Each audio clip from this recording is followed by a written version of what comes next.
hello mga kasulit! Nagmo-monitor ka ba ng blood sugar mo? At kung hindi pa, baka ito na yung sign para bumili ka. Sa sulit na halaga, meron ka ng test toolkit. So, ano-ano yung mga kasama sa testing toolkit? So, meron kang device at meron kang strips kung saan dun mo nilalagay yung sample blood na itetest mo. Hindi naman sobrang dami yung kailangan na blood para matest ka. Kahit yung isang butil lang, ganun. So, tuturuan ko kayo ngayon kung paano gumamit nito. Included na rin pala yung battery sa, pag bumili kayo ng toolkit. Ayan. So, ilalagay nyo lang yung battery. Then, ayan yung, yung testing strips. So, ayan. Marami yan eh. So, may free na siya na 2 bottle niyan. So, ayan siya. Then, yan. Diyan siya nilalagay yung sample blood dyan sa gilid.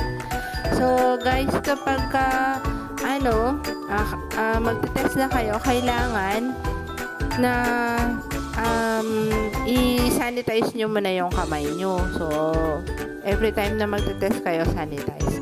Then, ayan pala, yung para makuhanan kayo ng dugo. Para siyang, karayom ganon, or parang pin, ganyan. So, hindi nyo naman siya ramdam, para siyang kinagat lang kayo ng langgam, ganon. So, yan, tuturo ko din sa'yo kung paano. Ayan, yung, may free din siyang ganyan dun sa nabilan ko. So, ayan, ilalagay niya lang siya dyan. Then, i-push niya lang siya. Kapag may tunog kayo narinig, ibig sabihin okay na siya. So, may level din yan, 1 to 5. So, yung 5, kasi minsan, di ba, makalyo yung mga, natin, mga daliri natin. So, yun, ganun lang siya. Then, yan.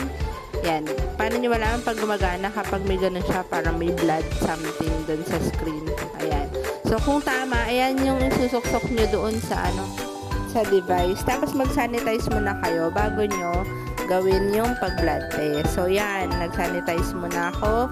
Then, kinuha ko yung pang-pinch. So, yan. Sinusok ko muna yung strip. Ayan. Para ready. Para makita nyo. Ayan. Tinan na. Ayan. Konti lang, diba? Ayan. Kahit ganyan, konting blood lang. Tapos, ilalagay nyo lang yan sa dulo. Ayan. Doon sa may puti. Ayan. May isasend din ako ditong chart para malaman nyo kung high level na yung sugar nyo o mas mababa pa. Importante yun ha, kasi baka hindi nyo alam, diabetic na pala kayo. So, yan, nagka-countdown na siya. So, relax ka lang para malaman mo. Then, yan, meron na siya. Then, meron siyang oras. At pwede nyo na siyang i-monitor everyday. Yun lang, bili na kayo.